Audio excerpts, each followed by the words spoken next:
Hi சகோஸ், எல்லாருக்கும் வணக்கம். வாங்க கதைக்குள்ள போகலாம். திரைப்படம் முடிந்து தியேட்டரின் பிரம்மாண்டமான கதவுகள் திறக்கப்பட்டன. வெளியே மாலின் விளக்குகள் பளிச்சென்று மின்னிக் கொண்டிருக்க, மீராவின் மனதிற்குள் மட்டும் ஒரு பெரிய திக் திக் சத்தம் ஓடிக்கொண்டிருந்தது. ஆக்ஷன் படத்தின் சத்தத்தை விட அவளது பயத்தின் சத்தம் அதிகமாக இருந்தது. மீரா தனது சேலை முந்தானையை இறுக்கமாக பற்றி கொண்டு ஆதியை பார்த்தாள். ஆதி, படம் முடிஞ்சிருச்சு, இப்பயாச்சும் என்னை விடுங்க. விஸ்வா சார் வேற என்னை தேடிட்டு இருப்பாரா? ரொம்ப பயமா இருக்கு.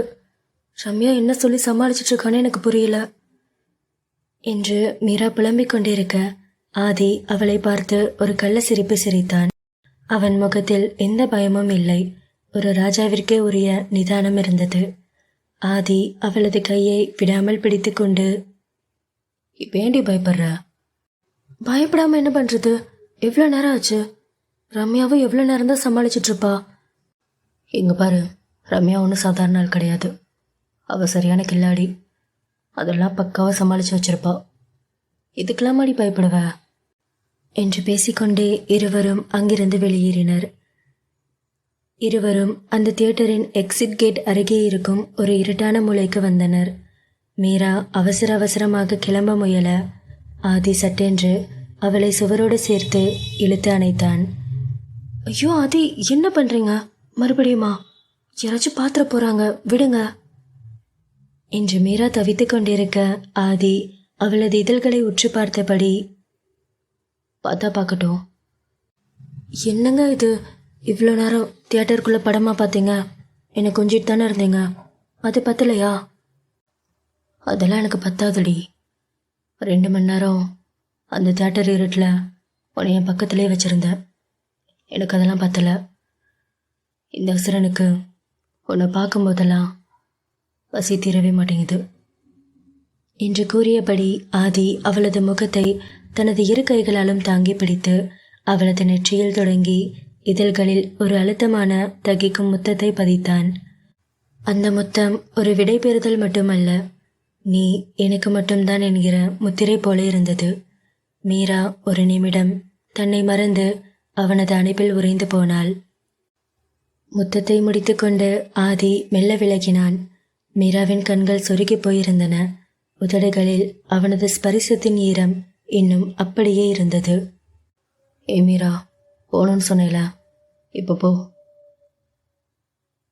இல்லை, கொஞ்ச நேரம் உங்க கூட இருக்கவா? இங்க பாரு, இன்னும் கொஞ்ச நேரம் இங்கே இருந்த நான் என்ன பண்ணுவேன்னு எனக்கே தெரியாது. நான் நல்ல மூடில் இருக்கும்போதே இங்கேருந்து போயிரு, இல்லை உன்னை விட மாட்டேன் என்று ஆதி கூற, மீரா வெட்கத்தில் சிவந்து போய் அங்கிருந்து வேகமாக ஓடத் தொடங்கினாள்.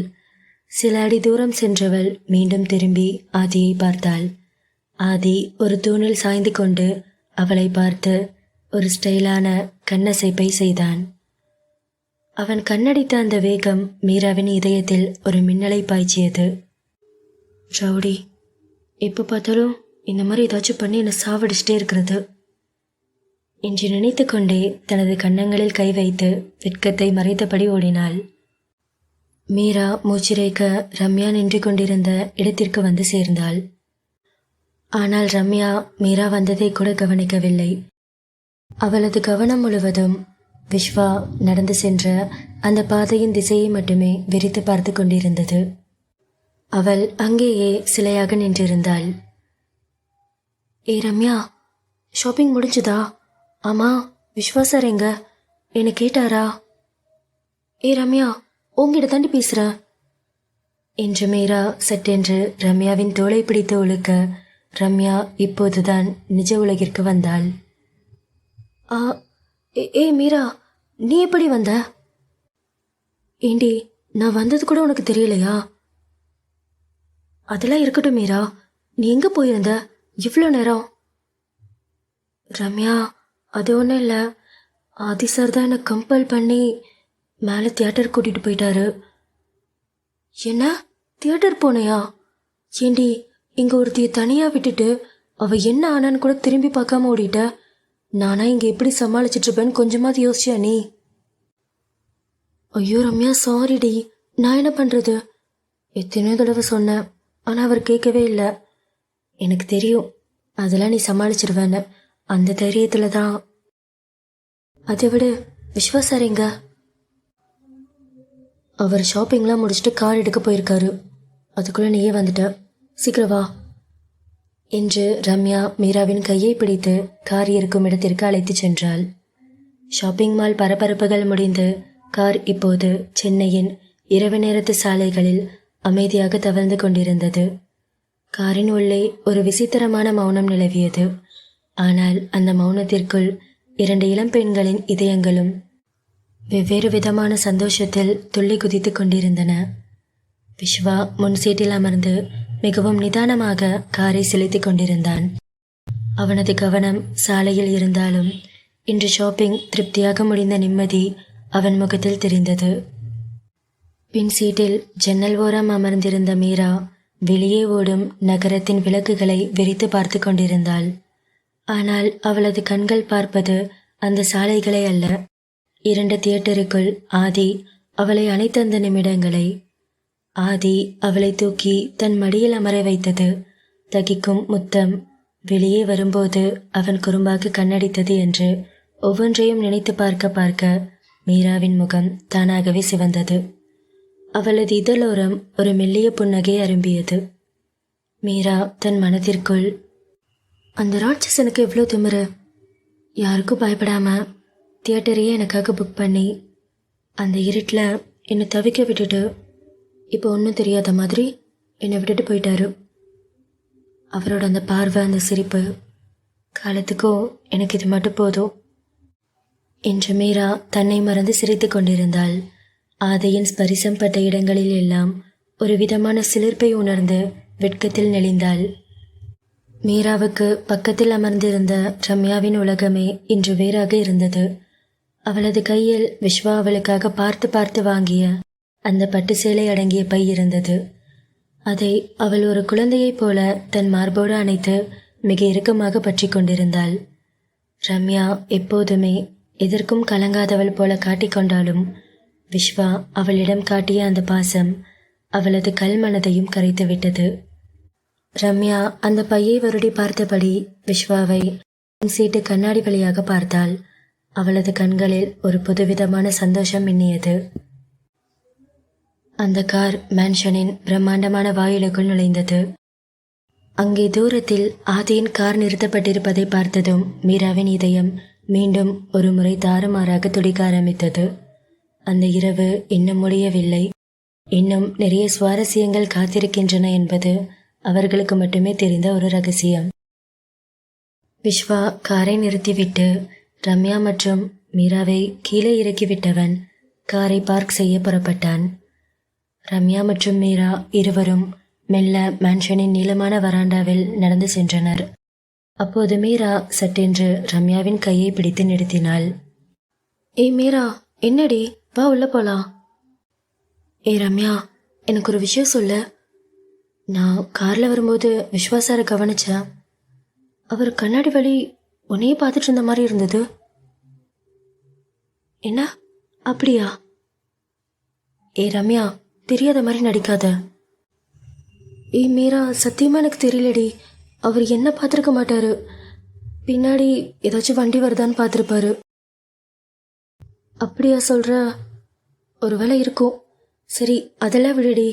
விஸ்வாஸ் சார் என்கிட்ட எந்த கேள்வியும் கேட்கல. எப்படிடி சமாளிச்ச? அவரை பார்த்தா சுத்தமாக டவுட்டே இல்லாத மாதிரி தான் இருக்கு. என்ன சொல்லி அவரை சமாளித்து வச்சிருந்த என்று மீரா கேட்க ரம்யா ஒரு பெருமூச்சு விட்டாள்.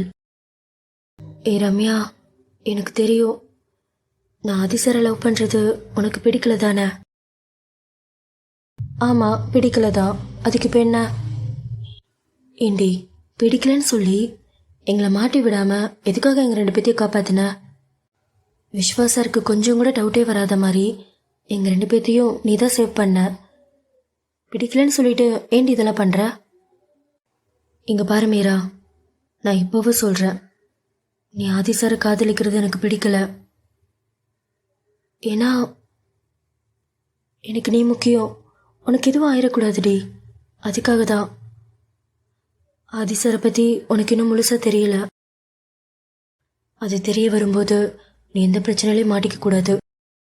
அதுக்காக மட்டும்தான் இவ்வளோ நாள் உன்கிட்ட நான் கொஞ்சம் கோவமாக நடந்துக்கிட்டேன். ஆனால் நீ அவர் மேலே வச்சிருக்கிற அந்த பைத்தியக்காரத்தனமான காதல் இருக்கே, அதை தடுக்க எனக்கும் மனசு வரல. என்ன பண்ணுறது, நீ ஃப்ரெண்டாக போயிட்டியே, ஃப்ரெண்டோட லவ்க்கு ஹெல்ப் பண்ணி தானே ஆகணும் என்று ரம்யா கூற மீரா உணர்ச்சி வசப்பட்டு ரம்யாவை கட்டிப்பிடித்து கொண்டாள். ஐயோ ரம்யா, தேங்க்ஸ் டி, ரொம்ப ரொம்ப தேங்க்ஸ். நீ மட்டும் இன்னைக்கு இல்லை, இன்னைக்கு நிலைமையே வேற மாதிரி ஆயிருக்கும் என்று கட்டிப்பிடித்து கொண்டு கூறிக்கொண்டிருக்க ரம்யாவின் கையில் இருந்த அந்த பெரிய ஷாப்பிங் பேக் மீராவின் மீது இடித்தது. ஏ ரம்யா, என்னடி உன் கையில் இவ்வளோ பெரிய பேக்? என்னை விட்டுட்டு நீ தனியாக ஷாப்பிங் பண்ணியா என்று மீரா கேட்க ரம்யா சட்டென்று திடுக்கிட்டாள். அவள் முகம் லேசாக சிவந்தது. விஸ்வா அவளுக்கு தனியாக அந்த பட்டு சேலையை பரிசாக கொடுத்ததை சொன்னால் மீரா அவளை கிண்டல் செய்வாள் என்று அவளுக்கு தெரியும். அதனால் இப்போதைக்கு ரகசியமாக வைக்க நினைத்தாள். ரம்யா அந்த பையை மறைத்தபடி, அது ஒன்றும் இல்லடி, சும்மாதான். ஏய், நீ என்ன என்கிட்ட கொஸ்டின் கேட்குற? இங்கே பாரு, இந்த மாதிரி என்கிட்ட கேள்வி கேட்குறத நிறுத்திட்டு உள்ளே நுழையிறதுக்கு முன்னாடி உன் பாடியை ஒரு டைம் செக் பண்ணிக்கோ. எதுக்குடி? பின்ன ஆதி சார் கூட 2 மணி நேரம் தனியாக இருந்திருக்க, அவர் என்ன சும்மாவாக இருந்திருப்பாரு? எதுக்கும் உடம்ப செக் பண்ணிக்கோ என்று மீராவை கேலி செய்துவிட்டு ரம்யா அந்த பையை இறுக பற்றி கொண்டு விறுவிறுவென்று தன் அறையை நோக்கி ஓடினாள். மீரா குழப்பத்துடன் யோசித்து கொண்டு நின்று கொண்டிருந்தாள். ஓரிரு நாட்கள் சென்றன. ஒரு நாள் இரவு வேளை சென்னையின் ஒதுக்குப்புறமாக இருக்கும் ஒரு தனியார் ரிசார்ட்டில் அந்த இரவு நேர பார்ட்டி நடந்து கொண்டிருந்தது. உயர்தர மதுபானங்கள், ரகசிய டீல்கள் என அந்த இடமே ஒரு மர்மமான சூழலில் இருந்தது. விஸ்வா தனது சூட் பட்டனை சரி செய்து கொண்டு நிதானமாக நடந்து வர ஆதி அவனது நிழலைப் போல மிக கம்பீரமாக வந்து கொண்டிருந்தான். அப்போது அங்கே ஒரு பரபரப்பு நிலவியது. ஒரு கருப்பு நிற எஸ்யூவி கார்களின் அணிவகுப்பு அங்கே நின்றது. அதிலிருந்து இறங்கிய அந்த உருவத்தை பார்த்ததும் அங்கிருந்த அத்தனை மாஃபியா தலைவர்களும் மரியாதையுடன் எழுந்தனர். அவர்தான் சித்தார்த். 30 ஆண்டுகளுக்கும் மேலாக இந்த நிழல் உலகத்தை ஆள்பவன். நரைத்த முடி, கையில் ஒரு விலையுயர்ந்த சுருட்டு, கண்களில் நரித்தனமான புத்தி. ஆதியும் விஸ்வாவும் சில ஆண்டுகளில் எட்டிய இந்த வளர்ச்சி சித்தார்த்திற்கு ஒரு பெரிய சவாலாக தெரிந்தது. சித்தார்த் மெல்ல நடந்து வந்து விஸ்வா மற்றும் ஆதிக்கு முன்னால் நின்றான். அவன் விடும் சுருட்டு புகை ஆதியின் முகத்தில் படர்ந்தது. ஆதி கண்ணிமைக்காமல் அவனை ஒரு கொலைவெறி பார்வையால் பார்த்தான். சித்தார்த் நிதானமாக, ஏண்டா, இதெல்லாம் பெரிய பெரிய மாஃபியாஸ் அட்டன் பண்ணுற பார்ட்டி, இங்கே உங்களை மாதிரி சின்ன பசங்களுக்கு என்ன வேலை என்று அவர் நக்கல் சிரிப்புடன் கூற அருகில் இருந்த ஒரு நபர், ஐயோ சித்தார்த் சார், இவங்களை சாதாரணமாக எடை போட்டுறாதீங்க, இவனுங்க கையில் ஒரு தனி சாம்ராஜ்யமே இருக்கு என்று அந்த நபர் கூற சித்தார்த் மீண்டும் சிரித்தார். சின்ன பசங்க பால் டப்பா பிடிக்கிற வயசில் கையில் துப்பாக்கி தூக்கிட்டு அலையிறானுங்க. உங்களை பற்றி கேள்விப்பட்டிருக்கேன்டா. இப்போல்லாம் எல்லா பெரிய பெரிய டீலும் உங்கள் கைக்கு தான் வருதாமே. மார்க்கெட் முழுக்க எங்கே திரும்பினாலும் உங்கள் பேரை மட்டும்தான் சொல்கிறானுங்க என்று அவர் கோபமாக கூற விஸ்வா ஒரு மெல்லிய சிரிப்பை உதிர்த்தான். என்ன சித்தார்த் சார், பிஸ்னஸ்னு வந்தா யாருக்கு திறமை இருக்கோ அவங்க கைக்கு தான் டீல் போகும். இதில் வயசுக்கு என்ன வேலை என்று அவன் அமைதியாக கூற சித்தார்த் கோபத்தை மறைத்தபடி, ஏண்டா பொடி பசங்களா, இந்த இடத்துக்கு நான் வர்றதுக்கு 30 வருஷம் ரத்த சிந்தி கஷ்டப்பட்டு இந்த இடத்த பிடிச்சி வச்சுருந்தேன். ஆனால் நீங்கள் வெறும் 3 வருஷத்தில் என்னை தள்ளிட்டு ஏன் இடத்துக்கே வந்துட்டீங்க. என்னை பற்றி உங்களுக்கு தெரியல. இதுக்கு மேலே உங்களை விட்டு வச்சா சரி வராது. இப்போவும் ஒன்றும் இல்லை, உங்களுக்கு ஒரு வாய்ப்பு கொடுக்குறேன். எல்லாத்தையும் விட்டுட்டு என் கூட வந்து சேர்ந்துருங்க. என் நிழல் மாதிரி என் கூடவே நில்லுங்க. இல்லைன்னு வச்சுக்கோ, நீங்கள் வளர்ந்து வந்த வேகத்தை விட நீங்கள் அழிஞ்சு போகிற வேகம் அதிகமாக இருக்கும். தேவையில்லாமல் உங்கள் உயிரை விட்டுறாதீங்க என்று சித்தார்த்தின் மிரட்டலை கேட்டதும் ஆதி தனது கையில் இருந்த மதுக்கோப்பையை ஓரமாக வைத்தான். அவன் முன்னேறி வந்து சித்தார்த்தின் மிக அருகில் நின்றான். அவனது உயரமும் தோள்பலமும் சித்தார்த்தை ஒரு நிமிடம் தயங்க வைத்தது. அங்கிள், என்ன சொன்னீங்க?